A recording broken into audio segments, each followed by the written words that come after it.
Всем привет! Как придумать цену на свои услуги? В частности, на маникюр.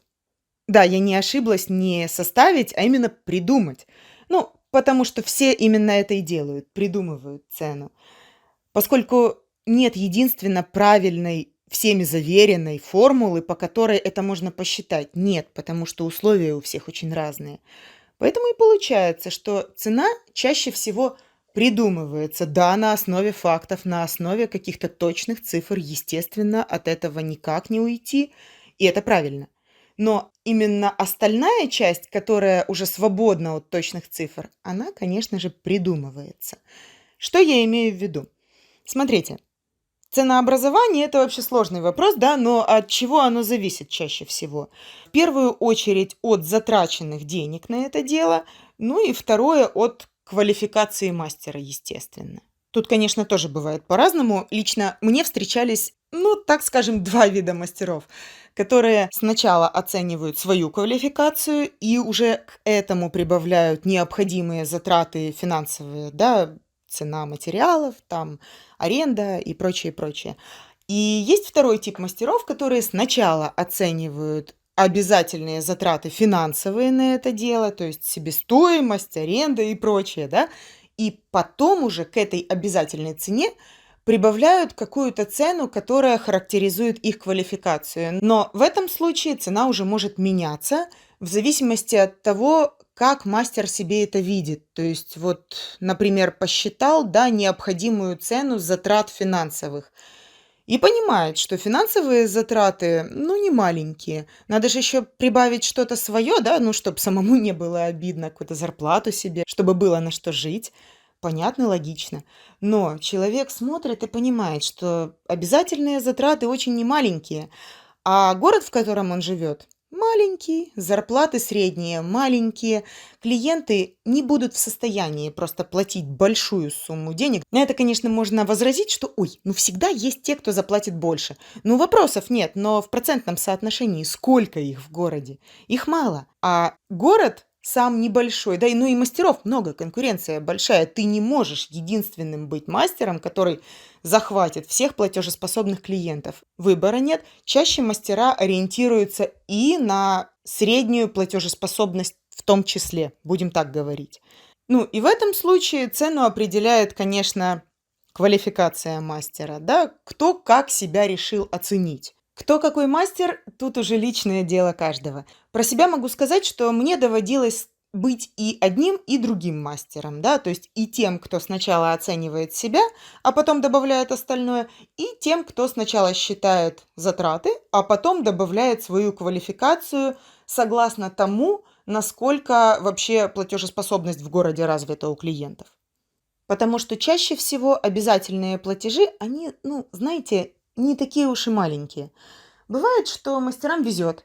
Они, например, находят помещение с низкой арендой или еще каким-то образом, например, на опте покупают материалы. Это тоже очень важно, да, оптом. Но в таком случае у мастера должен быть хороший оборот, так как мы не забываем, что у материалов тоже есть срок годности.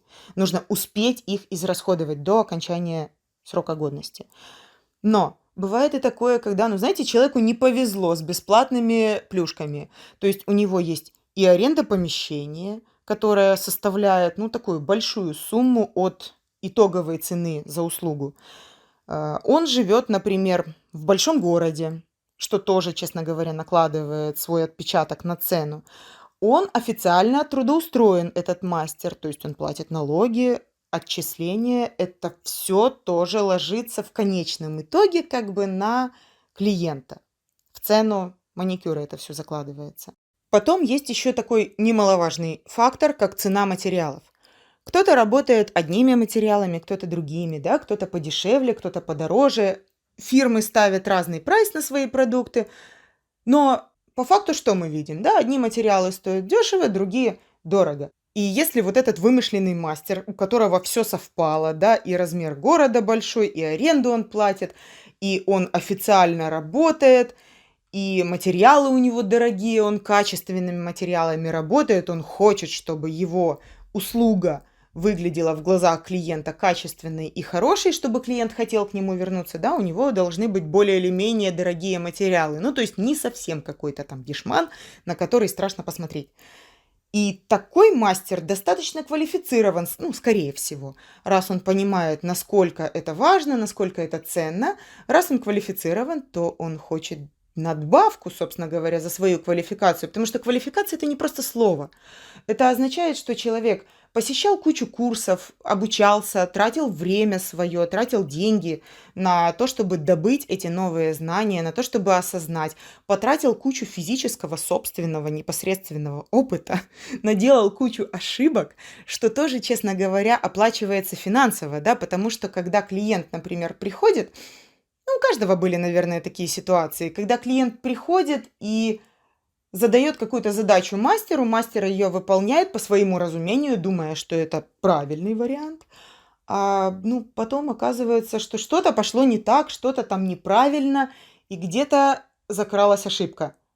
Да, потом безумно обидно вообще за потраченное время, потому что клиент приходит, говорит, я хочу переделать. Естественно, ошибка мастера, мастер переделывает бесплатно, ну логично ведь, потому что клиент, когда первый раз приходил, он думал, что он пришел на маникюр и на месяц забыл. Но оказалось не так, ну вроде как моральная компенсация. Потом для мастера это расходы в виде материалов, то есть второй это раз уже с клиента, получается, деньги мастер не берет и платит своими деньгами за материалы, своим временем за свою ошибку. То есть это опыт. Мастер получил опыт, да, он тоже научился. И совокупность вот этого всего в куче дает мастеру обалденную квалификацию, которая стоила денег. Естественно, он должен вложить эту свою квалификацию, которая стоила денег, в цену маникюра для клиента. По поводу размера города. Почему это важно? Потому что в маленьком городе, в принципе, чаще всего минут 40, и ты добрался почти до любого места в городе. То есть вышел заранее, и вот тебе, пожалуйста, ты бесплатно добрался до своей работы. Да, потратил время, но зато бесплатно. В большом городе так не получится, потому что это слишком большое расстояние для того, чтобы просто выйти заранее. У меня, например, есть знакомая, которая до салона добиралась, мы когда вместе с ней работали, она до салона добиралась на перекладных. То есть она выходила из дома, шла минут 10 до остановки, садилась на автобус, там что-то 3 или 4 остановки ей нужно было проехать, выходила, садилась на метро, проезжала полветки метро и выходила еще минут 10, шла до салона.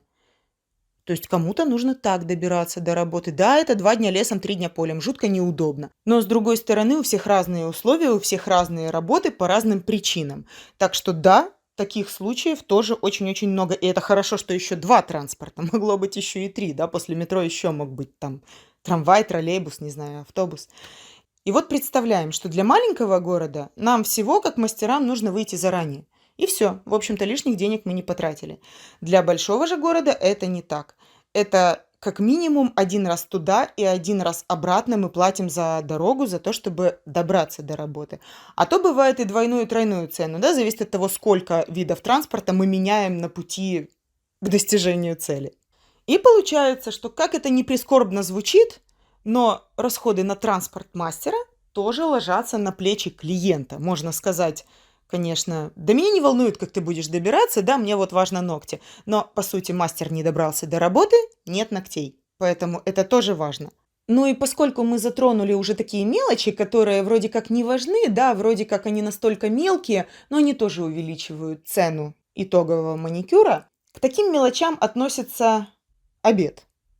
Не знаю, может кто-то со мной сейчас не согласится, но в моих глазах, мне кажется, это важным моментом. Почему? Смотрите, вот предположим, мастер работает там на дому, да, оформил себе кабинет, работает там, не платит аренду, и кухня у него под боком. То есть он на обед вышел, съел тарелочку борща, который накануне приготовил. Эта тарелочка борща ему обошлась в небольшую сумму денег, естественно, и он пошел себе дальше работать. Ни времени не потратил, денег потратил мало, удобно, супер классно. Но, например, вот такой же мастер, который добирается до работы, да, у него кухня не под боком, и нет кастрюльки борща в холодильнике. Он вынужден идти там, ну не знаю, в кулинарию, там, может, пирожок какой-то в кафешке съесть.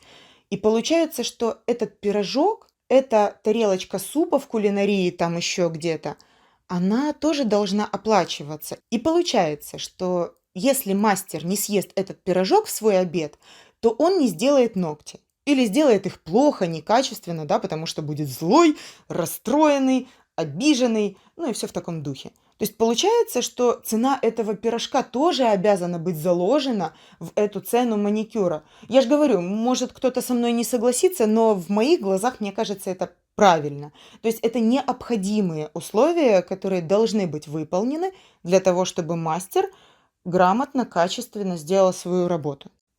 Итоги подведем. Что конкретно составляет цену услуги маникюра?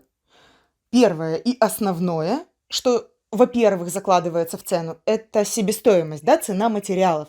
Без этого никак не бывает такого, что сделан маникюр без материалов. Это обязательно и по-любому, сколько бы материалы ни стоили. Потому что все остальное может быть, может не быть, да? Что остальное? Размер города, в котором работает мастер. Это важно, накладывает, да, свой отпечаток. Аренда помещения тоже она может быть, может не быть, но если она есть, то, ну, понятно, да, цена сразу возрастает. Официальное трудоустройство, то есть отчисление налогов– это важный момент, и его нельзя игнорировать, он тоже вкладывается в цену. И последний такой важный, большой, ключевой момент– это квалификация мастера. Это тоже обязательно, потому что на квалификацию, как ранее было сказано, тратится тоже обычно очень большое количество денег, времени, сил и так далее и тому подобное. Это такое основное, из чего составляется цена. Да, все остальное уже мелочь, мишура, оно добавляет цену или убавляет, не сильно, незначительно. Но, на мой взгляд, вот эти основные 5 пунктов, они и составляют цену на услугу. Тема, конечно, большая, объемная, на нее можно очень долго говорить, и можно спорить, да, что так, что не так, что стоит включить в цену за маникюр, что не стоит. Опять-таки, с точки зрения кого мы говорим сейчас, да, с точки зрения клиента или с точки зрения мастера. Обычно эти точки зрения немножечко в чем-то отличаются. Но это такое дело. Если мы сейчас не стремимся о чем-то спорить, да, а возьмем сухо, тезисно, то, в принципе, мне кажется, что вот эти вот 5 пунктов в основном составляют цену готовую, итоговую для клиента за услугу. Неважно, за какую маникюр, там прическа или еще что-то. В принципе, это касается любой услуги. Ну, вот как-то так. Пишите, пожалуйста, в комментариях, что вы думаете по этому поводу.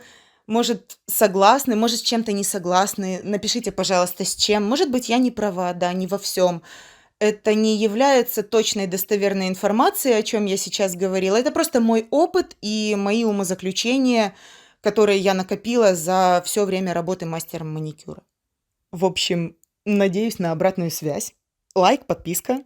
Ну, если согласны, конечно. Всем счастливо, до скорого.